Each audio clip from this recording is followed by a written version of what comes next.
ரசத்துக்கு மல்லி இலை போட்டுக்கலாம். கொஞ்சமாக மஞ்சத்தூள் சேர்த்துக்கிறோம். உப்பு சேர்த்துட்டேன். நல்லா நுரக்கட்டி வந்தோடனே அப்படியே இறக்கிடுங்க. கொதிக்க விடக்கூடாது. சிலர் கொதிக்க விடுவாங்க. நாங்கள் நுரக்கட்டி வந்தோடனே இறக்கிடுவோம். சரி, இப்போ நமக்கு சூப்பரான நுரக்கட்டினோடனே காட்டுறேன். இப்போ ரசம் சூப்பராக ரெடி ஆயிடுச்சு.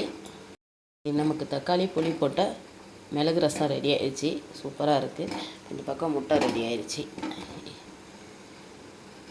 இன்றைக்கி நம்ம சண்டே ஒரு ரசம் தாளிச்சிக்கலாம் சிக்கன் கிரேவிக்கு. இப்போ நான் ஒரு ஸ்பூன் எண்ணெய் ஊற்றிருக்கேன்.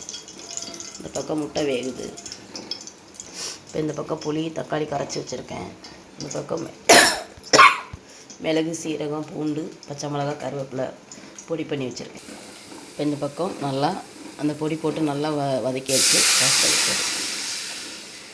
இன்னும் மஞ்சத்தூள் உப்பு போட்டு மல்லித்தலை போட்டால் நுரக்கட்டி வந்தோடனே இறக்கிடுவோம். ரசத்துக்கு மல்லி இலை போட்டுக்கலாம். கொஞ்சமாக மஞ்சத்தூள் சேர்த்துக்கிறோம். உப்பு சேர்த்துட்டேன். நல்லா நுரக்கட்டி வந்தோடனே அப்படியே இறக்கிடுங்க. கொதிக்க விடக்கூடாது. சிலர் கொதிக்க விடுவாங்க. நாங்கள் நுரக்கட்டி வந்தோடனே இறக்கிடுவோம். சரி, இப்போ நமக்கு சூப்பரான நுரக்கட்டினோடனே காட்டுறேன்.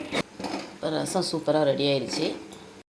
நமக்கு தக்காளி புளி போட்ட மிளகு ரசம் ரெடி ஆயிடுச்சு. சூப்பராக இருக்குது. இந்த பக்கம் முட்டை ரெடி ஆயிடுச்சு.